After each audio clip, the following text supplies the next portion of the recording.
لیکن این وقت پہ عبداللہ بن ابی جو منافقوں کا سردار تھا اس نے ساتھ چھوڑ دیا.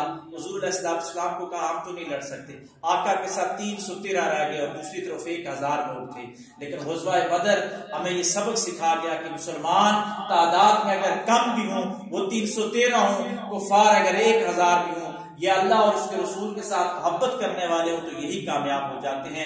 یہ بچے بیٹھے ان کی نظر ایک واقعہ اسی حوالے سے کرتا ہوا میں بات کو ختم کروں گا کہ غزوہ بدر میں ابو جہل جو ہے اس نے 2 زریں پہنی ہوئی تھی اور بڑی لمبی چوڑی تلواریں لے کے 2 تلواریں لے کے معاذ پہ اترا ہوا تھا. تو 2 بچے تھے جن کا نام معاذ اور معوذ تھا رضی اللہ تعالیٰ عنہ. 7، 8 یا 10 سال ان کی عمریں تھی.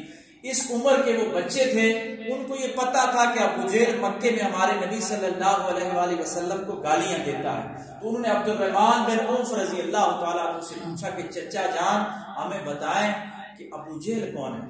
تو انہوں نے کہا کہ ابو جہل تو جو ہے وہ تو اس نے زریں پہنی ہوئی ہے، وہ کافروں کا سردار ہے، وہ کمانڈر ان چیف ہے، تم کیسے اس تک پہنچو گے؟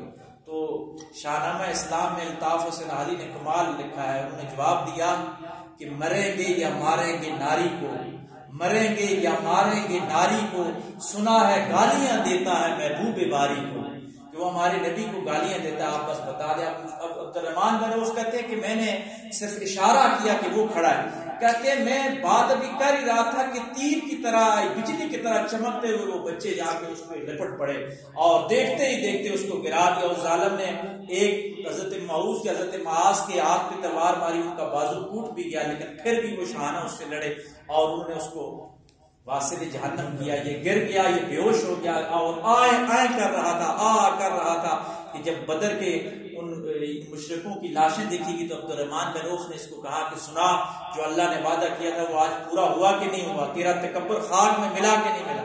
لیکن یہ ایسا بدبخت انسان تھا کہ جب گردن کاٹنے لگے تو اس نے کہا کہ عبد الرحمن بن عوف میری گردن یہاں سے نہ کاٹنا، ذرا نیچے سے کاٹنا. تو انہوں نے کہا کہ تو مر رہا ہے پھر تو کہہ رہا ہے کہ گردن نیچے سے کاٹنا.